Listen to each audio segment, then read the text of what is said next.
पसमानदा मुसलमान है वो एससी में आते हैं। जी नहीं, सारे पसमानदा नहीं आते हैं, वो ये एक रजाल तबका है। मैंने बताया ना आपको कि ये तीन कैटेगरियों को मिला करके, जैसे कि एसटी, एससी और ओबीसी, तो इन तीनों को मिला करके ये एक पसमानदा यूनिटी बनाई गई थी 1920 में।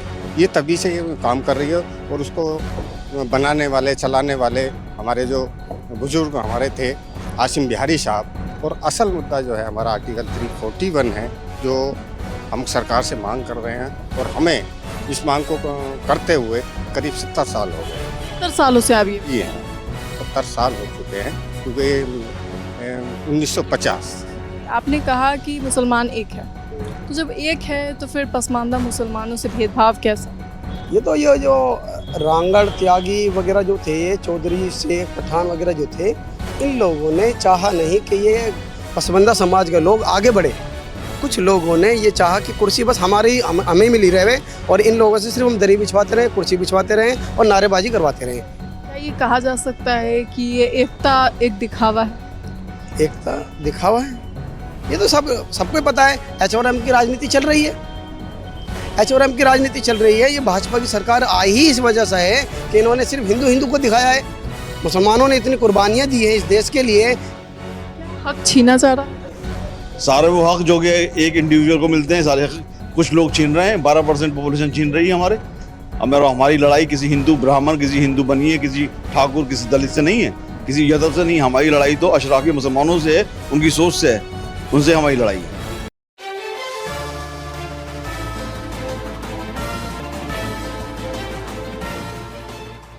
नमस्कार, मैं सौम्या और इस वक्त मौजूद हैं प्रेस क्लब ऑफ इंडिया में, और यहाँ पर जो है अभी एक प्रेस वार्ता हुई है। प्रेस वार्ता का जो मुद्दा है वो साफ तौर पे कहा जा रहा है कि जिन पसमानदा मुसलमानों को उनका अधिकार नहीं मिल पा रहा है उसको जो है दिलाया जाए। आज 137वीं जो है वो जयंती है, क्योंकि आसिम बिहारी जी की, और उसी को लेकर के जो है ये सभी यहाँ पे इकट्ठा हुए हैं। सर, क्या कहेंगे इस पूरे मामले को लेकर के?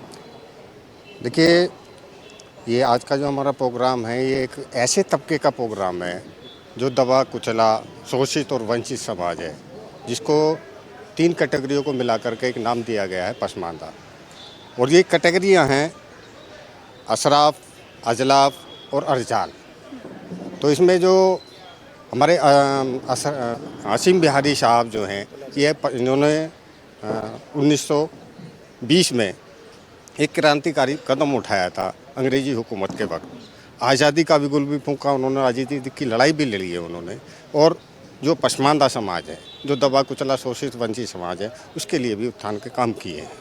तो आज उन्हीं की जयंती का दिन था, तो उनको याद किया गया और अपने लोगों को बताया गया, समझाया गया कि भी हमारे जो हक अधिकार हैं, जो हमें सरकार से लेने चाहिए, वो किस किस तरह के हैं और कौन कौन से हैं। जिसमें कि सबसे पहला नंबर आता है आर्टिकल 341। आर्टिकल 341 जो 10 अगस्त 1950 को उस पर एक पैरा 3 लगा करके एक धार्मिक बाउंडेशन लगा दी गई। यानी कि जो एससी कैटेगरी, जो एससी कैटेगरी के लोग थे, उसमें पहले कोई भेदभाव नहीं था। जैसे कि ओबीसी में आज भी कोई भेदभाव नहीं है, जनरल में कोई भेदभाव नहीं है, एसटी में कोई भेदभाव नहीं है, लेकिन एससी में एक भेदभाव ला करके खड़ा कर दिया गया कि केवल ये हिंदू धर्म के लोगों को मिलेगा, बाकी किसी को नहीं मिलेगा।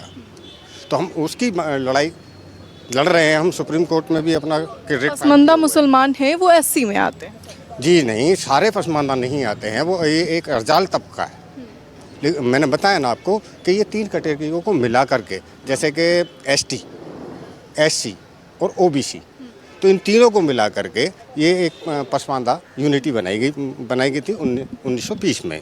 ये तभी से ये काम कर रही है, और उसको बनाने वाले, चलाने वाले हमारे जो बुजुर्ग हमारे थे, आसिम बिहारी साहब, आज उनकी जयंती है। और उनकी जयंती के उपलक्ष्य में जो हमारे समाज के लोग इकट्ठा हुए, उनको बताया, समझाया, वो यही सारी बातें हैं। और असल मुद्दा जो है हमारा आर्टिकल 341 है, जो हम सरकार से मांग कर रहे हैं, और हमें इस मांग को करते हुए करीब 70 साल हो गए। 70 सालों से आप ये? जी हाँ, 70 साल हो चुके हैं, क्योंकि 1950। सवाल ये उठेगा कि मुसलमानों में तो भेदभाव होता नहीं है, एकता है। नहीं होता है, कौन कहता नहीं होता? धोबी को धोबड़ा कहा जाता है, नाई को नौवा कहा जाता है, लोहार को लोहट्टा कहा जाता है, तेली को तेलड़ा कहा जाता है। बहुत बड़ा भेदभाव है। आज भी आप देखिए जो धोबी आपको जो किसी भी गांव में जो पोखर के किनारे, तालाब के किनारे, झोड़ के किनारे मिलेगा, लोहार आपको बाहर के गांव के बाहर मिलेगा। कहा जाता है कि हिंदुओं में जात पात है, मुसलमानों में नहीं। देखिए जाति है कि जाति नहीं, और ये हमारे देश का कल्चर है, इसे कोई मिटा नहीं सकता। धर्म भी बदलने के बाद आज तक जातियाँ नहीं गई हैं। आज ये संविधान भी इसकी इजाज़त देता है। संविधान ने भी आज तक मना नहीं किया कि भी किसी की जाति को ख़त्म नहीं किया जा सकता। कैसे? आर्टिकल 341 से ही वो भी सवाल निकल के आता है कि एक दलित की बेटी वो अगर सरमर से भी ना अगर शादी कर ले तो वो दलित ही रहेगी, उससे उसका दलित का अधिकार नहीं छीना जा सकता।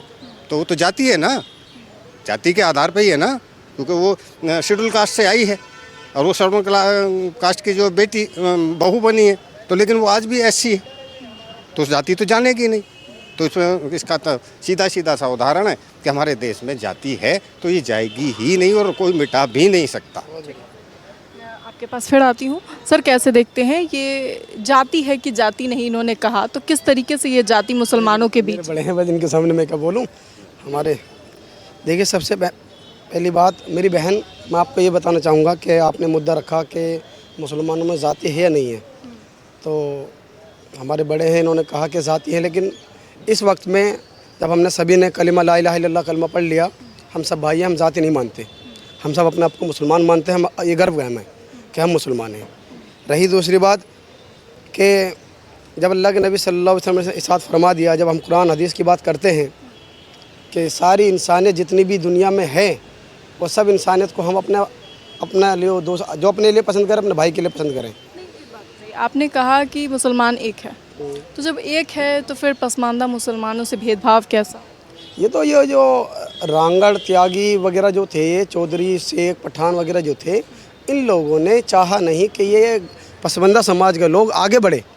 कुछ लोगों ने ये चाहा कि कुर्सी बस हमें मिली रहे और इन लोगों से सिर्फ हम दरी बिछवाते रहें, कुर्सी बिछवाते रहें और नारेबाजी करवाते रहें, ये रहा है।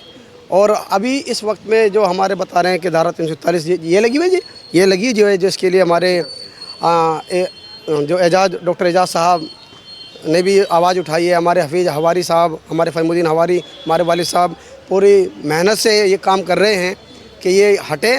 जिस तरह कश्मीर में से आपने ये जो आपने लगा रखी थी कि वहाँ पे ज़मीन खरीद सकते हैं, वहाँ पे भी लोग रह सकते हैं, वहाँ से ये इन्होंने जब भाजपा सरकार ने वहाँ लगी हुई थी वो हटाई है, तो हम चाहते हैं कि कांग्रेस के टाइम पे ये धारा 347 लगी थी। अब हम इस सरकार से मांग रखते हैं कि धारा 347 मुसलमानों पे से, पसमानदा समाज पे से हटाई जाए। जो धोबी नाई हिंदू है, जो आरक्षण उसको मिल रहा है, जो सुविधा उसको मिल रही है, वो मुसलमान को, धोबी हो, नाई हो, XYZ फ़कीर हो, अलवी हो, अंसारी हो, कोई भी हो, वही जो उसको वैल्यू दी जा रही है हिंदू समाज के को, वही मुसलमान समाज को भी दी जावे। क्या ये कहा जा सकता है कि ये एकता एक दिखावा है?